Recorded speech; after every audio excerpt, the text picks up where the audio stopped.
Tu as peut-être un objectif, une idée, un projet, mais tu n'arrives jamais réellement à passer à l'action. Peut-être que tu te dis, je le ferai quand ce sera le bon moment. Le problème de cela, c'est qu'au final, le bon moment n'arrive jamais réellement. Aujourd'hui, je vais te montrer pourquoi attendre te sabote et surtout comment passer à l'action même quand tu te sens pas prêt. Avant de rentrer plus en détail dans cette vidéo, je vais t'expliquer pourquoi rapidement on attend toujours le bon moment.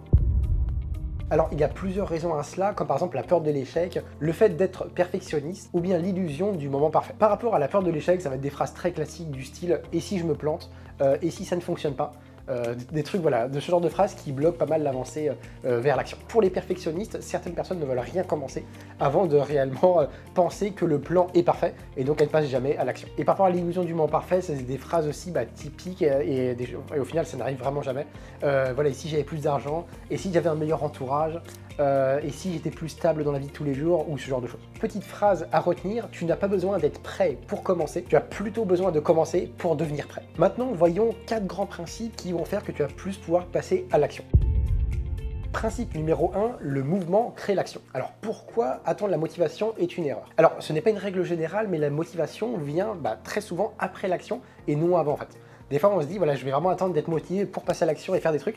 Et le truc, c'est qu'on reste dans une démarche un peu passive et on fait rien de particulier et donc on passe jamais réellement à l'action. Et ce qui déclenche le mouvement, c'est plutôt l'élan, voilà, l'agitation, etc. et pas forcément l'envie. Et si on reste un peu comme ça à se dire, voilà, peut-être que j'aurais envie, etc.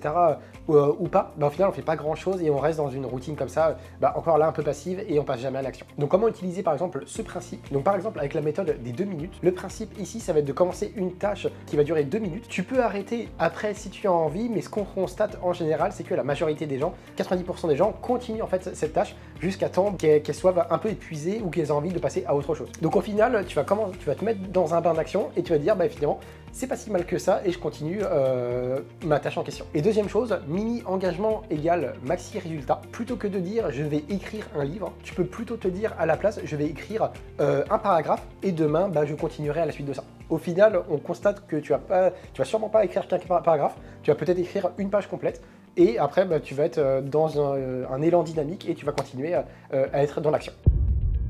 Principe numéro 2, l'urgence contrôlée. L'idée ici, ça va être de créer une pression douce mais réelle. Donc par exemple, deadline personnelle courte et claire, phrase typique, je commence cette tâche-là, ce projet dans les 48 heures et peu importe si c'est pas parfait pour l'instant. S'automettre au défi, challenge de 7 jours pour des choses minuscules. Je publie une vidéo, un article, même imparfait. S'entourer ou se rendre responsable, annoncer en public ou à des gens, à de la famille, qu'on va passer à l'action, qu'on va faire telle chose, ceci, cela. Pourquoi au final ça peut marcher? C'est que ton cerveau il déteste la dissonance entre ce que tu dis et ce que tu fais. Donc au final, tu agis pour rester cohérent avec toi-même, donc ne pas non plus s'éloigner par rapport à tes objectifs, à ce que tu as dit auprès des gens, etc.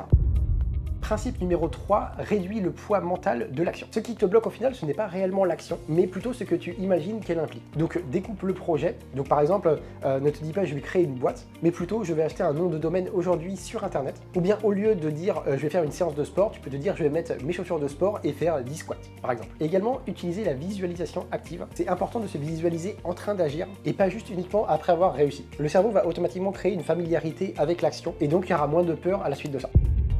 Principe numéro 4, accepte l'imperfection totale. Donc pourquoi ça c'est un game changer? Le truc c'est qu'au final les gens attendent souvent la perfection pour commencer à agir et n'agissent jamais réellement. Les gagnants font souvent mal jusqu'à temps que ce soit gagnant pour eux, alors que les perdants ne passent jamais à l'action. Mieux vaut commencer à faire un projet à 80% plutôt que de rêver à faire le parfait projet et donc qui n'aboutit jamais. Et reprogramme ton cerveau par rapport à l'échec. L'échec n'est pas une fin mais un signal de progression. Donc par exemple si tu es un peu dans le milieu sur internet, le premier podcast, le premier article, la première vidéo ne sera jamais parfaite, mais c'est à la suite de ça que tu vas vraiment progresser et donc tu vas t'améliorer au fur et à mesure du temps.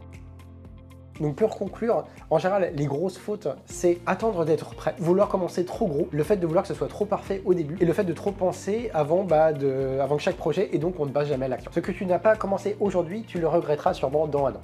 Voilà en tout cas pour cette vidéo, j'espère vraiment qu'elle t'aura plu. Si c'est le cas, n'hésite pas à donner un petit like, ça fait toujours plaisir pour moi, pour la chaîne, etc.